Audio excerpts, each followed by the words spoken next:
સુરેન્દ્રનગરમાં નવરાત્રિના ઉત્સવમાં મોડી રાત્રે ગરબા પૂર્ણ કરી ઘરે પરત ફરતી 5 મહિલાઓ મુશ્કેલીમાં મુકાઈ ગઈ, પરંતુ બી ડિવિઝન પોલીસની ત્વરિત મદદથી તેઓ સુરક્ષિત ઘરે પહોંચી છે।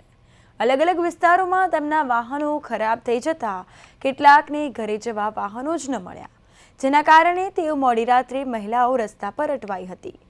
તો આ વાતની જાણ થતાં બી ડિવિઝન પોલીસના પીઆઈ અને અન્ય અધિકારીઓને જાણ થતાં જ શી ટીમને તાત્કાલિક રવાના કરવામાં આવી અને જેણે રસ્તા પર મુશ્કેલીમાં મુકાયેલી આ મહિલાઓને ઘર સુધી પહોંચાડી છે।